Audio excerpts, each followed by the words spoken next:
Okay, so untuk minggu ni kita mula dengan soalan nombor 27. Okay, tengok soalan nombor 27 everyone. Okay, Raja menunjukkan air di dalam botol yang dididihkan selama 2 minit. Lepas tu botol tu kita tutup dengan ketat. Okey, lepas tu Raja lagi satu menunjukkan botol yang ditutup dengan ketat. Lepas tu kita tuang air. Faham kan pernyataan tu? Okey, lepas tu daripada kedua-dua gambar yang dia bagi kat awak ni. Okey, kedua-dua gambar yang diberi kepada awak. Okey, awak kena tentukan bilangan molekul gas dalam bekas yang tertutup ni dengan apa jadi pada tekanan bila bekas tu ditutup. Okey, so saya dah lukis mula gambar Raja tu. Kita tengok gambar Raja ni paling mudah. Saya terangkan sekali lagi. Okey, awak ada satu air yang kita masukkan dalam bekas, panaskan selama 2 minit. Okey, after panaskan tu, ambil penutup, terus tutup ketat-ketat. Okey, lepas tu ambil air lain lah, air dekat luar, air pipe ke air sejuk, awak simbahkan dekat luar botol ni. So, didapati botol tu jadi, apa kita panggil dia macam remuk lah, renyuk macam tu. Okey, dia jadi macam gini. So, soalan tu tanya, di dalam keadaan tertutup ini, apakah yang berlaku kepada bilangan molekul? Maksudnya daripada sini pergi ke sini, apa jadi pada bilangan molekul dia? Lepas tu apa jadi kepada tekanan daripada sini pergi ke sini? Tekanan di dalam botol. Okey, untuk menjawab soalan ni kita mula yang pertama dulu. Kita tengok bilangan molekul. Okey, so dekat sini isi padu air. Nak tahu bilangan molekul kita tengok isi padu lah. Okey, isi padu yang banyak maksudnya bilangan molekul dekat dalam tu banyaklah molekul air. Betul tak kan? Alright, so have a look here. Okey, kita panaskan selama 2 minit. Okey, apabila awak panaskan air selama 2 minit, apa jadi pada air itu? Okey, memanglah tidak akan mendidih sebab kita tak tahu berapakah isi padu sebenar. Kalau sikit mungkin dah sampai tahap mendidih kan. Okey, tapi whatever it is, kalau kita panaskan air akan gain kinetic energy. Okey, molekul-molekul air ini akan mendapat tenaga kinetik yang mencukupi untuk melepasi ikatan di antara satu sama lain. Okey, so kalau dalam keadaan cecair, okey, dia rapat macam tu. Contoh lah Okey, contoh. Alright. So, sekiranya dia mendapat tenaga kinetik yang mencukupi daripada api yang kita panaskan, maka ikatan di antara molekul ini akan terputus. Dia akan terputus. Okey, bila dia terputus, dia jadi apa kelas? Dia akan menjadi gas ataupun wap. Okey, sebab tu dalam gambar Raja kalau awak tengok dia ada buat macam tu. Jadi ini bermakna sebahagian daripada molekul yang menerima tenaga kinetik yang mencukupi akan terbebas keluar sebab kita tak tutup sebagai gas. Okey. So, jadi bila kita dah tutup botol kita ni, adakah bilangan molekul di dalam bekas yang tertutup dengan bilangan molekul dengan bekas yang terbuka ni sama? Mestilah tak sama sebab sebahagian dia walaupun kita tak tahu berapa dah pun terbebas ke persekitaran sebagai gas. Maka apa jadi kepada bilangan molekul di dalam bekas yang bertutup? Bilangan molekul akan berkurang. Alright. So, yang kedua dia tanya dekat awak tekanan. Okey, untuk mengetahui tekanan tak ada kaitan dah dengan wap-wap gas ni. Untuk tekanan dia ada kaitan dengan air ni. Okey, apabila kita simbah air dekat luar ni, nampak tak bekas dia jadi macam mana? Okey, bekas dia akan macam remuk, tidak akan berada pada bentuk yang sebenar. Jadi ini bermakna dan dia ke dalam macam tu tau. Dia bukannya bekas awak makin lama makin gemuk. Tak, tapi bekas awak mengikut ke dalam macam tu. Jadi ini bermakna antara tekanan di dalam botol dengan tekanan di luar ni, which is tekanan di luar is tekanan atmosfera, tekanan manakah lagi tinggi yang menyebabkan bentuk ini boleh terhasil? Luar ataupun dalam lebih tinggi? Yes, very good. Tekanan atmosfera lebih tinggi berbanding tekanan di dalam. That's why botol awak jadi bentuk begini. Kalau dalam lebih tinggi pada luar, dia akan mengembung. Tapi dalam kes ini, tekanan di dalam adalah lebih rendah ataupun berkurang. So, jawapan dia yang mana kelas? Jawapan dia adalah A. Okey, soalan seterusnya adalah soalan nombor 32. Saya terus pergi sebelah sini lah tak payah tengok yang bahasa Inggeris punya tu. Okey, Raja menunjukkan gas dalam bekas yang direndam dalam air. Air dalam darjah 11.A adalah theta darjah Celsius. Okey. Manakala air dalam darjah 11.B adalah 27 darjah Celsius. Apakah suhu theta dalam darjah Celsius? Okey. So, ini tajuk Haber. Okey. Tajuk Haber kita ada beberapa formula. So, ini kena guna salah satu daripada formula lah. Tapi sebelum tu, kita cuba tengok dulu apakah perbezaan dan persamaan yang ada dalam kedua-dua gambar ini. Okey. So, kita tengok gambar ni sebenarnya mengandungi beberapa kuantiti fizikal. Okay, alright. So, yang pertama is tekanan. Tekanan kat sini 1.33. Tekanan dekat bawah ni 1.33. So, maksudnya kedua-dua ni mempunyai tekanan yang sama. So, kita cakap tekanan malar.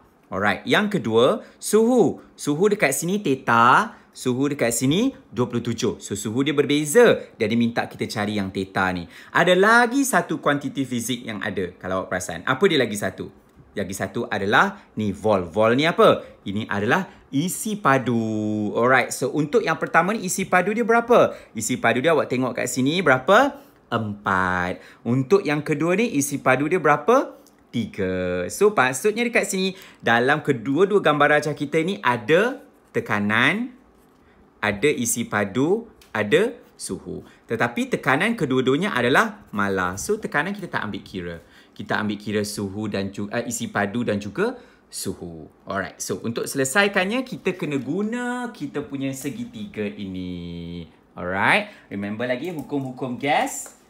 So, dia tak tanya nama hukum gas. So, awak tak tahu nama hukum gas, tak ada masalah. Okay. So, sekarang ni awak tahu, pernah tengok benda ni kan? Okay. Hukum gas yang pertama adalah P dengan V. Okay. P dengan V. Hukum gas kedua yang kita belajar is V dengan T. Hukum gas ketiga yang kita belajar is P dengan T. Okay, so siapa ingat P dengan V hukum apa nama dia? Hukum Boyle. Okay, V dengan T hukum Charles. P dengan T hukum Gay-Lussac. Okay, so dalam kes ini, tadi saya dah bagi tahu dekat awak yang kita ada 3. Kita ada P, kita ada V, kita ada T.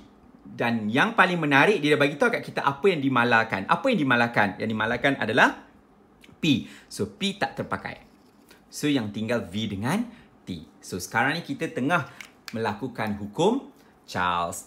Macam mana nak tahu formula dia? Tengok dia ke bawah macam ni, maksudnya dia bahagi. So, formula dia macam mana? V1 bahagi T1 sama dengan V2 bahagi T2. Simple. Isi sahaja. But, jangan lupa, dalam tajuk Haber, dia selalu mempermainkan kita dengan ini. Kerana T untuk tajuk Haber mesti dalam unit Kelvin. Sedangkan soalan bagi awak dalam unit darjah Celsius. So, kita kena tahu cara untuk menukar darjah Celsius kepada Kelvin. Okey, jom kita selesaikan soalan ni. Okey, so kita anggap yang sebelah kiri ni sebagai untuk rajah A, yang sebelah kanan ni untuk rajah B. Okey, untuk rajah A, tengok balik untuk rajah A. Alright, untuk rajah A, kita nak V dengan T. V dia berapa? V dia 4. T dia berapa? T dia theta. So, kita letak sajalah. Oops. Alright. So, V dia 4. T dia theta ataupun saya letak sebagai X. Maksudnya yang kita nak cari. Okay. V yang kedua pula berapa? Okay, tengok soalan tadi. V yang kedua berapa untuk gambar rajah B? 3. Alright. Temperature ataupun suhu untuk gambar rajah B berapa? Suhu untuk gambar rajah B adalah 27. Tapi bolehkah kita ambil 27?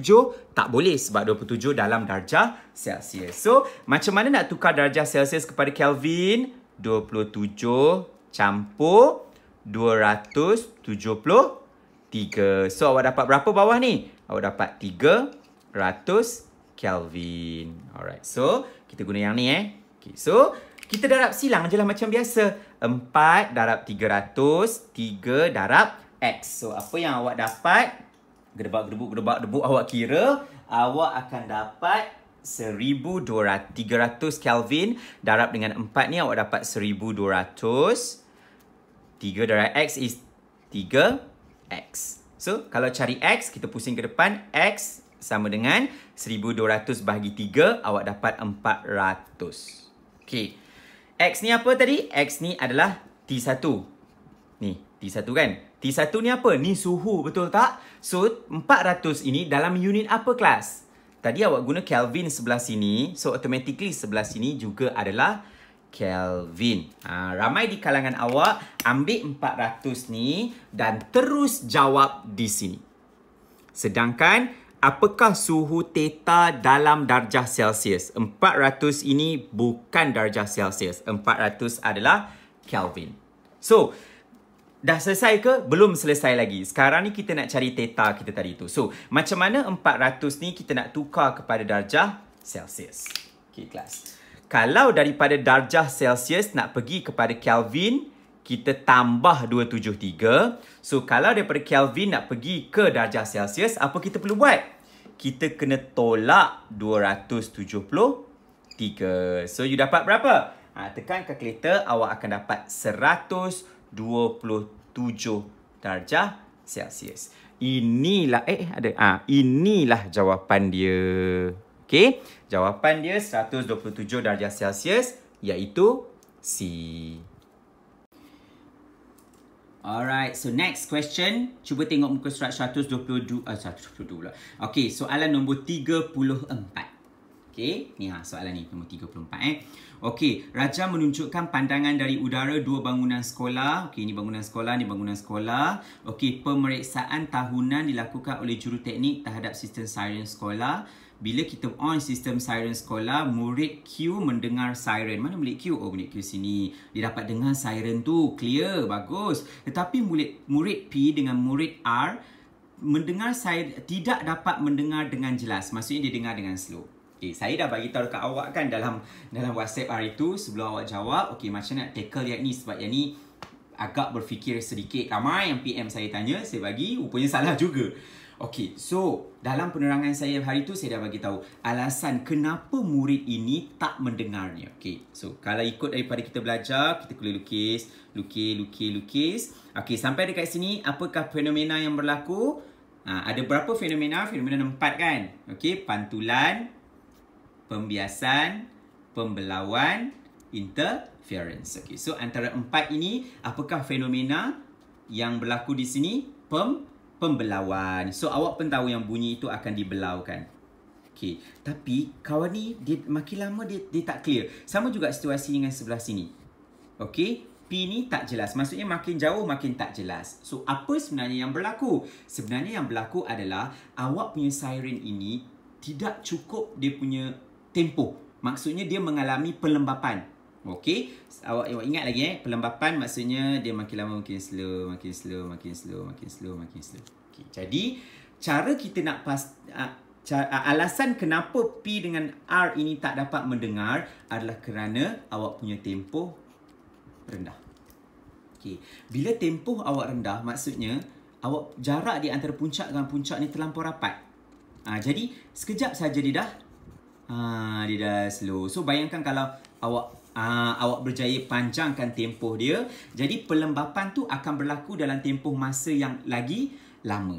So tujuan kita, kalau kita nak bagi P dengan R ni dengar, kita kena buat apa dengan tempoh? Kita kena naikkan tempoh. Okay, jadi apa perlu kita buat pada siren kita ini supaya tempoh ini dinaikkan? So V sama dengan F.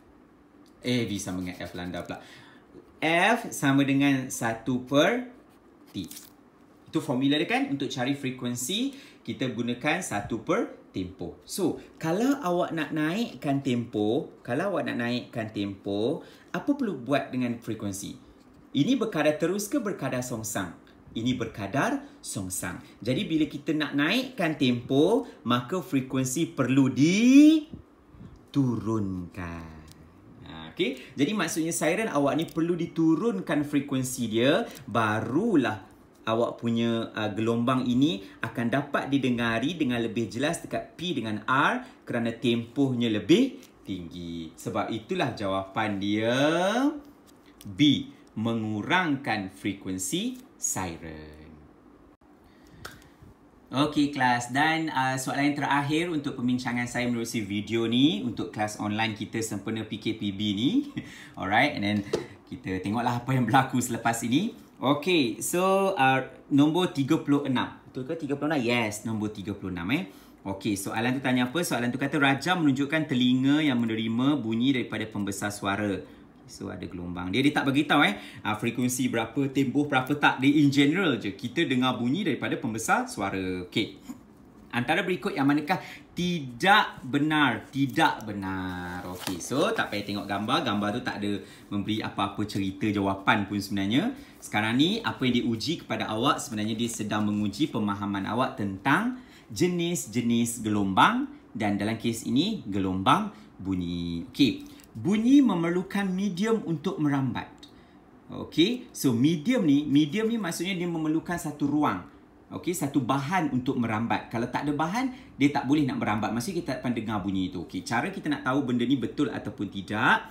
Okey, just imagine dekat angkasa lepas. Okey, angkasa lepas sana kan satu ruangan yang vacuum. Okey, medium adalah macam kita dekat bumi ni. Okey, ada medium, ada zarah udara, itu maksudnya medium. Okey, kalau tak ada medium, maksudnya ruangan tu vacuum, kosong, tak ada apa, udara pun tak ada, molekul udara langsung tak ada. Contohnya macam dekat outer space lah. Okey, dekat angkasa lepas sana yang mana ruangan vacuum, tak ada molekul udara langsung. Jadi, pernyataan ini betul ataupun salah? Pernyataan ini adalah betul.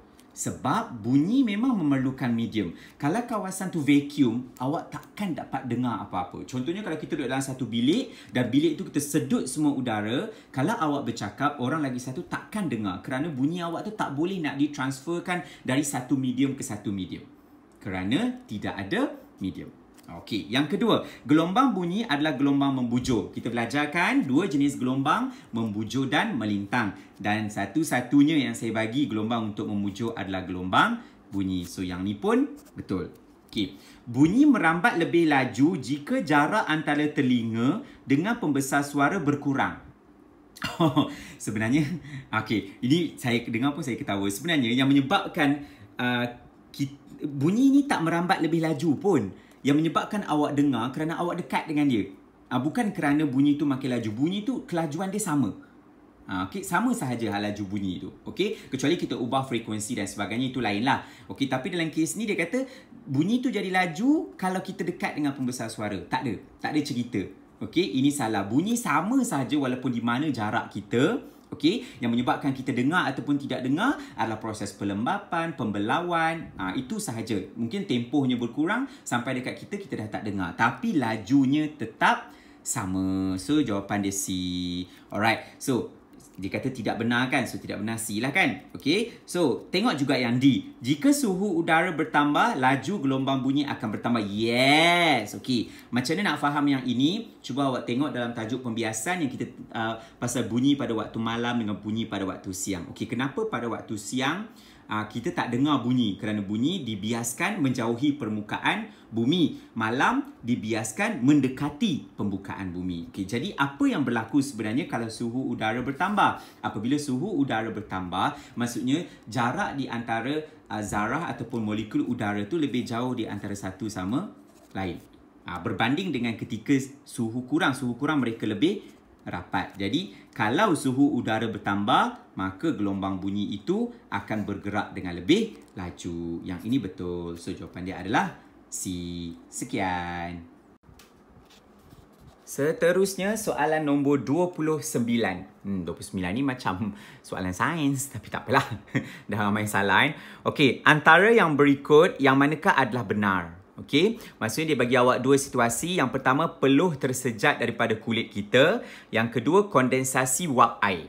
Okey, so kalau tengok daripada pilihan jawapan yang ada, dia ada dua je kebarangkalian. Sama ada benda tu serap haba ataupun benda tu bebas haba. So, dia duk main dua tu sahaja. Alright, so jom kita fahamkan dulu situasi ini. Okey, alright, have a look here class. Okey, saya dah tulis dekat sini. Okey, penyejatan wap peluh, maksudnya peluh yang tersejat daripada kulit kita dan kondensasi. Okey, peluh yang ada dekat kulit kita, dia dalam keadaan cecair. Okey, apabila dia tersejat maksudnya kulit kita ni jadi kering. Tadi mula-mula ada peluh, lepas tu lama-lama dia kering. Maksudnya peluh kita itu telah tersejat. So, kalau tersejat, dia keluar kepada gas. Dia keluar kepada gas. Dia bertukar kepada gas. Okey. Manakala kondensasi ni saya selalu bagi contoh apa? Yang kita ambil minuman daripada peti sejuk, kita keluarkan daripada peti sejuk. Okey, awak keluarkan botol minuman daripada peti sejuk, suddenly dekat keliling botol minuman awak tu akan berpeluh. Dia akan ada titisan-titisan air. Jadi ini bermakna proses kondensasi adalah proses di mana gas bertukar kepada cecair. So, antara dua ni, yang mana serap haba, yang mana bebas haba. Sebenarnya awak dapat satu, lagi satu is berlawanan. Sebab satu tukar kepada gas, satu kepada cecair. So, dapat yang ni, kalau ini, contoh, kalau ini serap, ini bebas. Kalau ini bebas, ini serap. Dia mesti berlawanan. So, kita settle satu, kita akan dapat lagi satu. Okay, cara memahaminya bagaimana kelas. Okay, dia dalam tajuk haba pendam penguapan, tajuk haba lah pendek kata yang mana haba yang diserap akan digunakan untuk mengatasi ikatan antara satu sama lain kan, molekul. Okay, so very simple. Okay, cecair, bagaimanakah cecair punya molekul? Rapat, betul tak? Tapi tak semua rapat. Ada terpisah sikit, lepas tu ada yang rapat 3 macam tu. Okay, molekul air. Alright. Gas macam mana pula? Gas is very far. Okay, further away from each other. Dia jauh di antara satu sama lain. So, daripada gambar ini saja pun awak dah dapat detect yang mana molekul-molekul air yang ada dalam bentuk cecair ini perlu dipisahkan. Baru dapat bentuk macam ni. Okay, so untuk memisahkan ini, awak perlukan tenaga ataupun awak bebaskan tenaga. Okay, awak belajar dalam chemistry yang ikatan di antara dua molekul adalah ikatan yang kuat. Betul tak? Okay, ikatan awak ada belajar ikatan van der Waals kan? Betul tak? So, ikatan yang kuat. So, untuk memisahkan mereka ini, kita perlu memberikan tenaga. Okay, so dalam kes ini, tenaga tu datang daripada mana? Tenaga tu kalau peluh nak bagi kering, awak buat apa? Awak duduk dekat kipas ke apa ke supaya dia menyerap tenaga dan tenaga itu akan memutuskan ikatan di antara molekul dan dia berpecah menjadi molekul gas. So, dalam kes ini, untuk pecahkan ini, awak perlu serap tenaga ke awak perlu bebas tenaga? Nak tahu macam mana? Senang je. Ini perlu diputuskan. So, kalau nak putuskan, mesti ada tenaga daripada luar yang datang dan putuskan ikatan mereka. So, pendek kata, daripada cecair nak pergi ke gas, dia perlu serap tenaga. Tenaga apa? Tenaga haba. Okey? Peluh duduk kat tengah panas, cahaya matahari terang, sekejap lagi peluh. Dia kering lah kita punya tu kan. Alright. So kalau ini serap, ini bebas. Mestilah berlawanan daripada dia. Kan dah settle satu, settle yang kedua. So jawapan dia yang mana kelas? Alright. So peluh tersejat daripada kulit kita is serap. Serap. So CD dah bukan jawapan dia. Okay.